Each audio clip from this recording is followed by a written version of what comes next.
Hello everyone and welcome back to another video. This is the third and final video about the different species of true blood. In this video we're going to be looking at the fairies, Maenads, and witches, including the Brujo. We're not going to be going over the plot, but looking at their origins, abilities, weaknesses, and more. I always forget to say this, but just a warning, there is some spoilers for the show, but I do try to keep them to a minimum if I can. If you like True Blood and vampire lore, be sure to check out my other two videos about the vampires and the werewolves of True Blood. Also, don't forget to leave any suggestions for a show or movie you'd like me to cover. The first species I want to look at is fairies. Fairies, sometimes referred to as Fae, are one of the most powerful species of supernaturals. They used to live on Earth, but it was too dangerous. Now they live on the alternate dimension of Fairy, but they do still interact with humans sometimes. To get to the dimension of Fairy, you can use a portal created by a Fae, or if you're a fairy yourself, they seem to be able to slip in and out of the dimension at will if they are powerful enough. Less powerful Fae, such as half-fairies, require a portal, usually created by another fairy. When Sookie was asleep, she was able to enter some kind of dreamscape where other fairies could also enter through a magical pool that must have been some kind of portal. The vampire Bill Compton consumed a large amount of Sookie's half-fairy blood, and he was also able to enter the dreamscape-like area after. Bill sees a fairy while there, and she is shocked and confused how he got there. So fairy blood itself is like a key that allows you to enter this dimension. You can tell by the fairy's shock that no other being should be allowed in here, and even she didn't know exactly how he managed to get in. In the show, there seem to be two different factions of fairies. One of the groups wants to live in peace and have minimal communication with humans, but still some communication. The other group wants to seal off the dimensional plane of fairy from Earth so that they will be with their own people forever. Each fairy has fairy godparents that act as guides to help them. A fairy godparent can also sense when their child is in danger and can teleport to them whenever they need them. Sookie travels to the fairy dimension led by her fairy godmother Claudine. While there, Sookie is surprised to see her grandfather she thought was dead. He says that he's only been there for a few hours, but Sookie informs him that he's been gone for almost 20 years. Sookie only spends around 15 to 20 minutes in the dimension, and when she returned, a whole year had passed. Time in the fairy dimension must pass a lot slower in relation to time on Earth. When Sookie first arrives, everyone is eating a special fruit the fairies call a lumiere fruit. She soon finds out that if you eat one of these fruit, you can no longer leave the fairy dimension without dying, so it's a way to trap people there. Sookie and her grandfather leave the dimension through a portal that looks like a black hole. Once they get back to Earth, Sookie is okay because she didn't eat a lumiere fruit, but her grandfather had, and he dies not long after arriving back on Earth. The Fae must be using this fruit to trap unknowing fairies in their dimension. They could be doing this because they fear they will go extinct due to vampires. The blood of fairies is extremely alluring for vampires. Any vampire that has tasted it says it's the best they have ever had. To them it tastes amazing, smells amazing, and can allow them to walk in the sun for a short period of time. It is said that royal fairy blood is even better. For these reasons, vampires almost hunted the Fae to extinction, which is why they live primarily on their own dimension now, to be safe. Until certain events that happen in the show, all vampires did in fact think that fairies were extinct. Fairies have the ability to change their appearance depending on what the dominant species is where they are. When around humans, they appear almost identical, but their true form more closely resembles a goblin or an evil-looking elf. Their skin is a gray color and they have sharp teeth as well as bright blue eyes and pointed ears. When Claudine is killed, she appeared human, but you can see after she dies she looks more like her true appearance. Fairies don't shapeshift like werewolves or other shapeshifters do. They change their form by creating an illusion through their magic. After a fairy is killed, their body will shrivel and then turn to dust. Fairies have their own language and writings. Sookie finds a page with strange writing on it and it turns out to be an old fairy language. And after a fairy recognizes it, she was able to use a special kind of magic to reveal the true message. The fairy says that this kind of writing and magic is a lost art, so it must be quite old considering how long fairies live. Fairies are not immortal, but they do age much slower than humans. A pretty young looking fae says that he's only 130, and another says that 500 is halfway to being an elder. Fairies that are part of the royal family can live even longer. A royal fairy named Niall is over 5,500 years old. The average fairy probably lives around 1 to 3,000 years old. Half fairies like Sookie age the exact same as humans. Half-fairies, or halflings, have most of the same abilities as full fairies, but the most important difference is that a full fae has unlimited magic, but a half-fairy has a finite amount of magic and can lose it altogether if it's used too often. Another fairy describes this as losing your light. So it's important for half-fairies to only use their powers when they absolutely need to. If a half-fae loses their power, they would just be an ordinary human. Not all halflings inherit the fae's magical abilities. Sookie and Jason are brother and sister, but Sookie has magical fae abilities like light powers and telepathy, and Jason has none. Well, he does still have one fae ability, and that is attraction and seduction. Fairies are extremely attractive to other humans and other supernaturals. They have some kind of magical allure. They are known for their promiscuous nature and laying with humans, sometimes even against their will. This is why Jason is known as such a ladies' man, and his friends joke that he has slept with every girl in town. It's because he's part fae, so women and even some male vampires find him extremely attractive. This could also be why sometimes while talking to girls, they seem to become entranced by him. I honestly never put this together while watching the show, but it seems extremely obvious now. These are the magical abilities of fairies. Fairies have a multitude of strong abilities, and like a vampire, they grow stronger with age. Telepathy may be the ability they use most.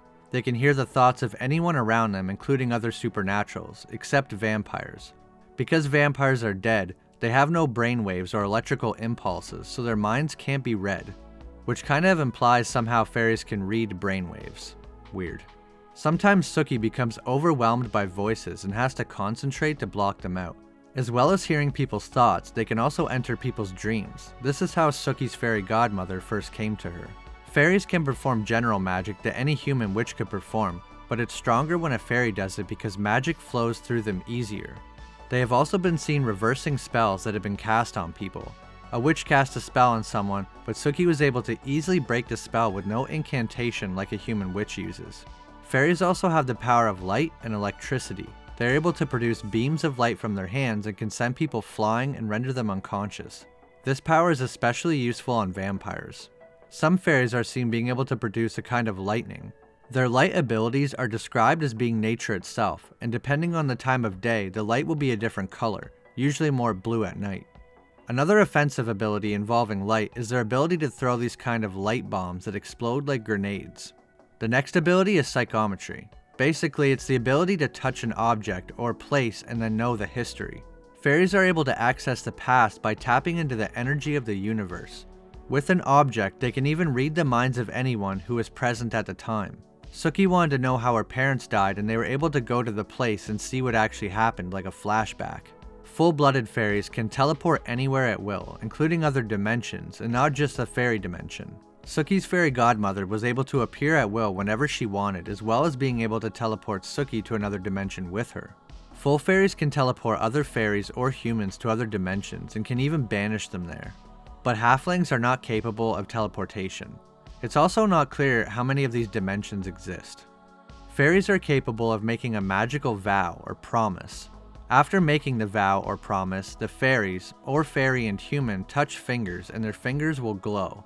If the promise is broken, it's seen as a great dishonor to that group of fairies and can even be seen as an act of war. Fairies can also make special contracts signed in their blood, and is considered the most sacred of contracts. It's called blood on vellum. Like I said before, fairies have the ability to change their appearance by creating an illusion with magic. We know their real appearance looks more like a goblin, but they seem to remain looking like humans most of the time.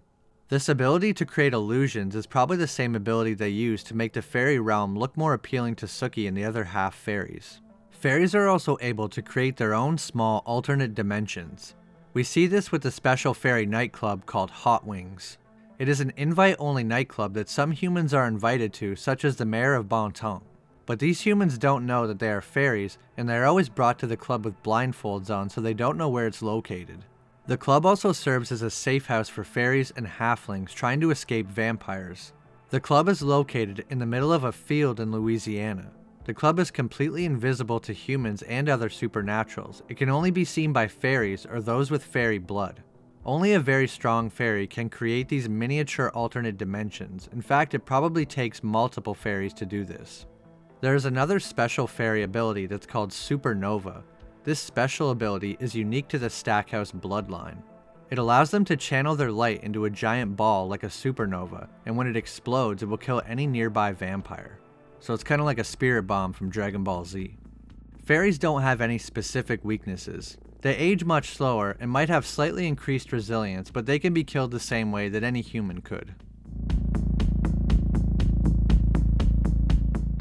Now I want to talk about some of the things that happen to a vampire when they consume fairy blood.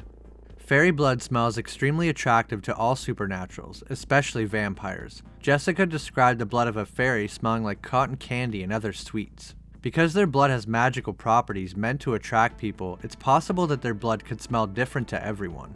When a vampire consumes the blood of a fairy, they're able to walk in the sun for a short time. The purity of the fairy blood determines its effectiveness. A half-fairy allowed a vampire to walk in the sun for only a few minutes, but it did stop the vampire from being completely burned up. A full fairy's blood allowed a vampire to walk in the sun for a few hours. And finally, the blood of a fairy-vampire hybrid will allow another vampire to walk in the sun forever. However, if that fairy dies, the vampire will not be able to walk in the sun anymore. A vampire that consumes enough fae blood, or the blood of a powerful fae, will be immune to fairy magic for a while. After a vampire consumed the blood of a fairy elder, he was not affected by their light powers anymore. He described their powers as feeling like a tingling sensation. Remember those pocket dimensions that fairies can create?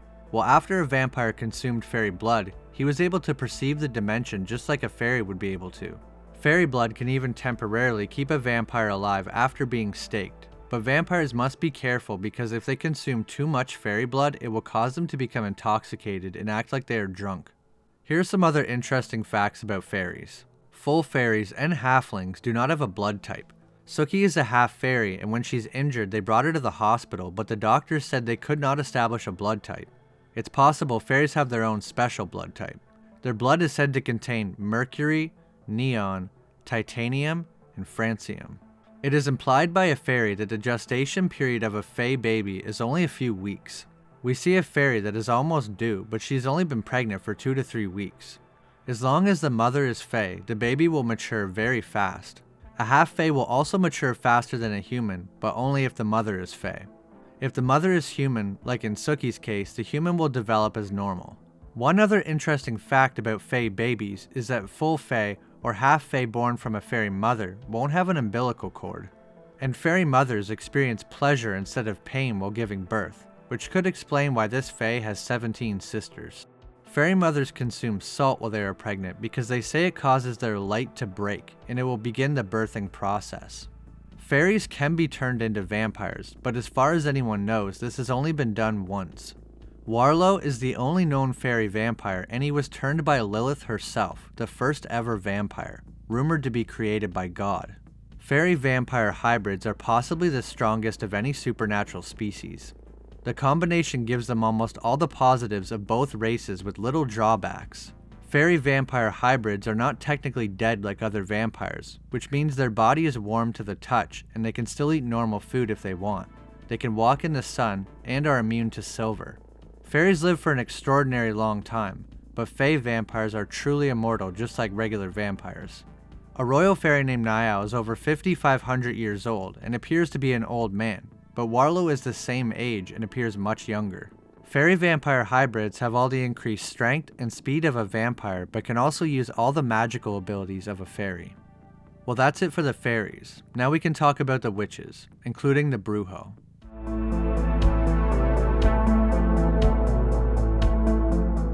Witches are men or women that practice magic. Yes, men are also witches in this show. The word warlock or wizard is never used. Anyone can practice magic, but it seems that some have a greater natural ability to channel magic than others. There are many different types of magic in True Blood: astrology, divination, spellcasting, and spirit communication, like being a spirit medium. Some forms of magic, like the Brujo magic, is passed down through a bloodline. We'll talk more about the Brujo soon though. Depending on the witch, they may practice their abilities through a belief system: shamanism, voodoo, Wiccan, and many more. Most witches use their abilities for healing and protection spells, but there are those who use magic for evil. Depending on how much skill a witch has, they can complete much more difficult spells. Witches can also join together to cast much more powerful spells. According to a vampire named Bill Compton, There has been witches that have become so highly skilled and powerful that they could defeat even the oldest of vampires. The limitations of a witch's power is unknown. It's also unknown if one witch could be stronger than another, or if given enough time and practice, any witch could become as powerful as the next. Regardless, witches are some of the most powerful creatures in existence. The origin of witches is unknown, but they have existed for thousands of years, each generation passing their knowledge on to the next.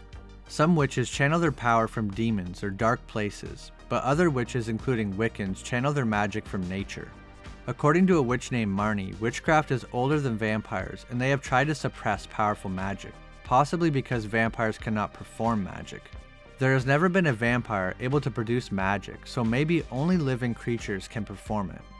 Vampires are especially afraid of a form of magic called necromancy.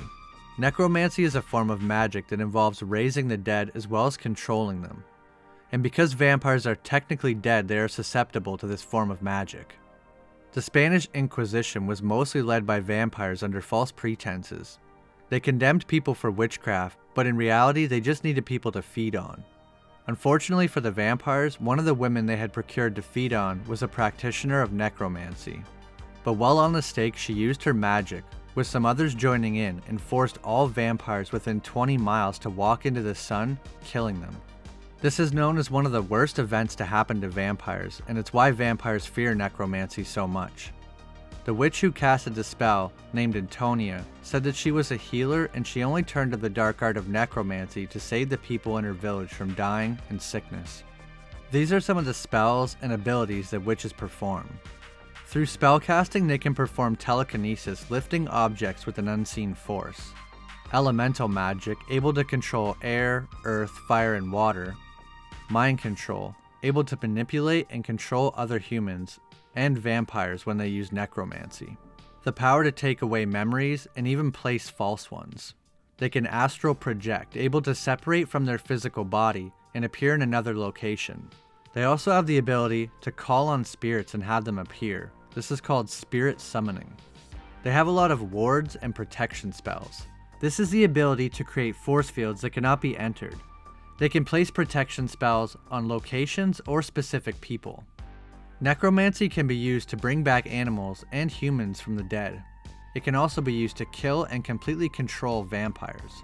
Some people that practice magic can channel magic from deities, like how Maenads channel their magic from Dionysus, the son of Zeus and the god of ritual madness and ecstasy. Witches have the ability to brew potions. These are elixirs with supernatural properties made from herbs and other ingredients. Witches or mediums, such as Lafayette, have the ability of divination. He is seen reading tarot cards and everything that he says is true. He can also be possessed by a spirit. That spirit will take over his body until he makes it leave or it leaves on its own. Sometimes he allows it to happen so a spirit can pass on a message, but another time a vengeful spirit took over his body to exact revenge. So it's not always a good thing. Another form of divination witches can perform is reading runes, which are stones with magical markings.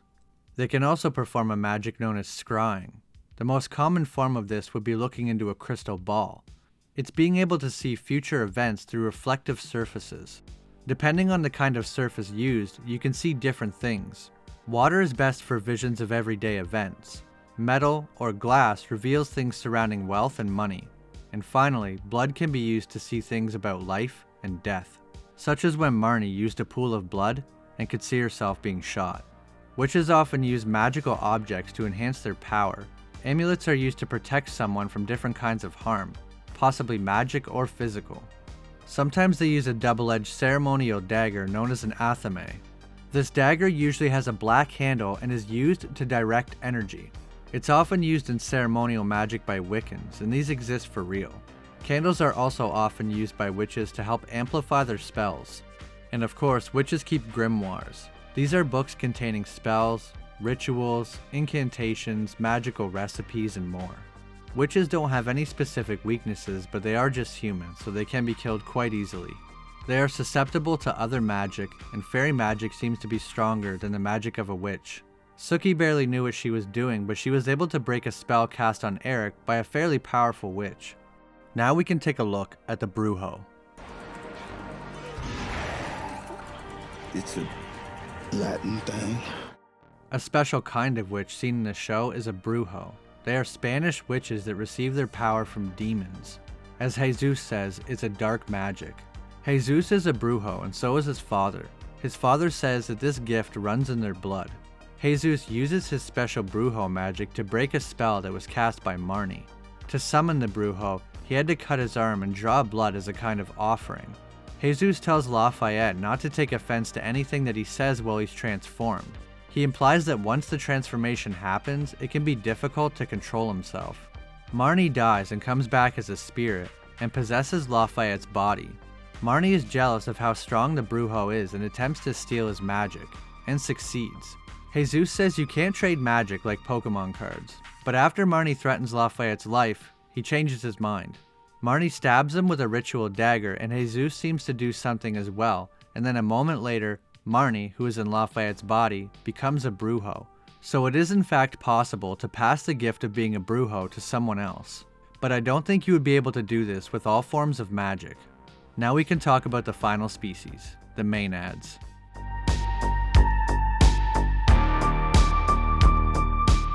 Maenads are a very rare supernatural species. Only one is seen in the entire show, and her name is Marianne. Maenads are the immortal female followers of Dionysus, the son of Zeus and the god of ritual madness and ecstasy. Not much is known about the origins of Maenads. A shapeshifter named Daphne was friends with Marianne and claimed that she has been alive as long as there has been an earth to walk on. She has been known as Gaia, a Greek goddess of earth, and the Egyptian goddess Isis. She seems to travel place to place, living as a nomad, finding new people to entrance with her magic.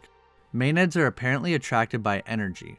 A character named Tara has a kind of ritual performed on her by a fake witch. But because Tara thought the magic was real, it actually gave the spell enough power for Marianne to detect it.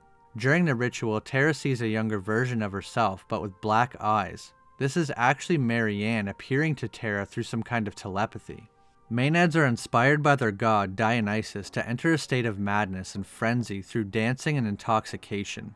They lose all control, shouting and taking their clothes off. Sometimes they perform a ritual where they hunt down animals and sometimes humans and eat their raw flesh. A vampire states that Maenads' power and immortality comes from their belief in Dionysus. Because they believe they are immortal, they are.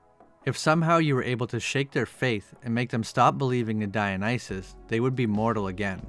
Maenads appear identical to humans most of the time. The only physical difference is that they can transform their hands into a 3-taloned claw. Maenads are sometimes seen with snakes and often dress in animal skins and wear ivy wreaths with flowers around their head. They usually dress like this during rituals. They are known as a type of nymph, a goddess of nature. These are the supernatural abilities that a Maenad has. They do not age and cannot die as long as their magical defenses are up. Like I said earlier, according to a vampire queen, Sophie Anne, Maenads are immortal because they believe they are.